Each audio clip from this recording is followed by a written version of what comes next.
అసలు మీరు ఒక మాట, ఎన్నికల తర్వాత అవగాహనతో కూడిన పొత్తు కాదు.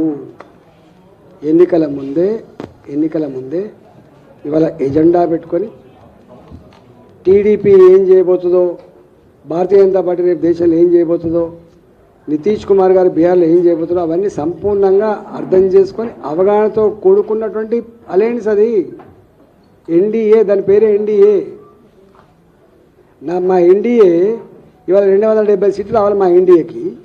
ఇక్కడ 296 సీట్లు వచ్చినాయి. సంపూర్ణ మెజారిటీతో ఉన్నటువంటిది ఇది. సంపూర్ణమైన మెజారిటీతో ఉన్నది. బాజాప్తా 5 సంవత్సరాల కాలం పాటు బ్రహ్మాండంగా ఉండి ఇవాళ మరోసారి దేశంలో అనేక రకాల అభివృద్ధి కార్యక్రమాలని నిర్వహించబోతున్న ప్రభుత్వం ఇది.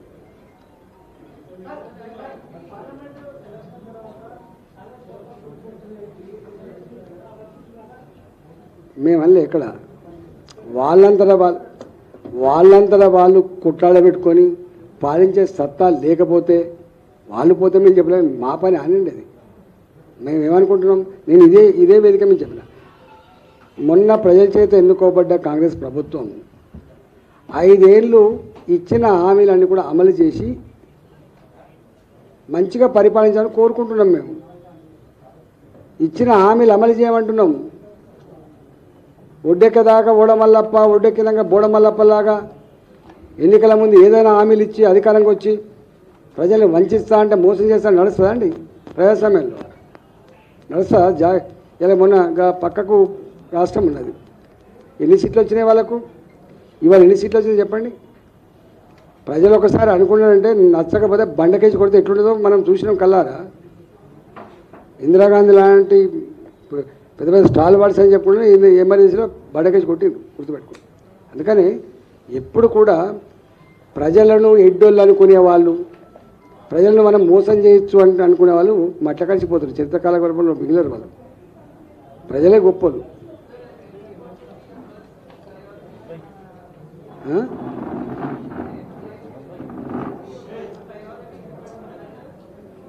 మా ప్రయారిటీ మొట్టమొదటిగా పేదలకు ఇక్కడ ఇల్లు కట్టలే, పేదవాళ్ళకు సొంత ఇంటి ఇక్కడ నెరవేర్చడం మా ప్రయారిటీ ఉన్నది ఇక్కడ. రెండవ ప్రయారిటీ ఇవాళ గ్రామీణ ప్రాంత రోడ్లు కావచ్చు, PMGSY, CRF, central road fund, national highways, వీటిల్లో కొత్తవి తీసుకురావడం, వచ్చిన పనులు సకాలంలో పూర్తి చేయడం మా కర్తవ్యం. 3, ఇవాళ రామగుండం ఎరువుల కర్మాగారం కావచ్చు, ఇవాళ ఇక్కడ వ్యాగన్ ఫ్యాక్టరీ కావచ్చు కాజీపేటలో, ఇక్కడ నిరుద్యోగ యువత ఎంత సఫర్ అవుతుందో మనం చూస్తూ ఉన్నాం. ఒక్క ఉద్యోగానికి 100 మంది కాంపిటీషన్లో ఎగ్జామ్ రాసే పరిస్థితి చూస్తున్నాం. 6 ఏళ్ళుగా 7 ఏళ్ళుగా లైబ్రరీలో పొంటి అటు పని తినుకుంటూ ఉపాసం వండుకుంటూ చదువు ఎగ్జామ్స్ రాసుకుంటా ఉద్యోగం వల్ల ఆ ఎంప్లాయ్మెంట్ జనరేషన్ మా ఇష్యూ ఉంటుంది. 4వది ఇక్కడ ఇన్ఫ్రాస్ట్రక్చర్ మనం చూస్తున్నాం. ఇప్పటికి కూడా ఇవాళ గ్రామీణ ప్రాంతాలు జరిగేటువంటి డెవలప్మెంట్ మీరు బయటికి ప్రచారం అవుతలే కానీ కట్టిన గ్రామ పంచాయతీ భవనాలు, కట్టిన మహిళా సంఘ భవనాలు, మనం నడుస్తున్న సిమెంట్ రోడ్లు, పారుతున్న మురికి కాలువలు, పెరుగుతున్న పచ్చడి చెట్లు, వెలుగుతున్న లైట్లు, తడి చెత్త పొడి చెత్త షెడ్లు, ఇవాళ శ్మశాన వాడికలు, ఇవన్నీ కేంద్ర ప్రభుత్వం ద్వారా వచ్చే నిధులతోటే అభివృద్ధి అవుతున్నది. మర్చిపోతున్నది. చివరికి గ్రామ పంచాయతీలలో పనిచేసే సిబ్బందికి కూడా జీతాలు ఇవ్వలేని పరిస్థితులు ఉంటే ఇవాళ పర్ క్యాపిటల్ ఇన్కమ్ వస్తే డెవలప్మెంట్ అవుతుంది. గుర్తుపెట్టుకోండి. ఇవాళ కేంద్ర ప్రభుత్వం యొక్క బాధ్యత ఎక్కడి దాకా పెరిగిందో చూడండి.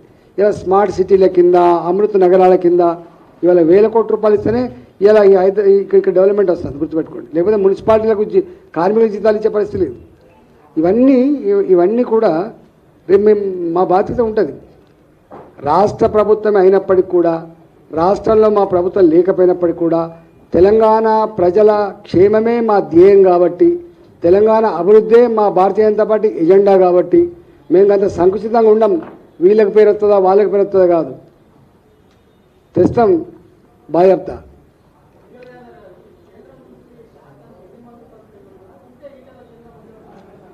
గట్లాడిది నన్ను అడిగితే ఏం చెప్తాను? ఓట్లు ట్రై చేస్తే వస్తాయా? వాళ్ళకు లెక్క పత్రం ఉంటుంది.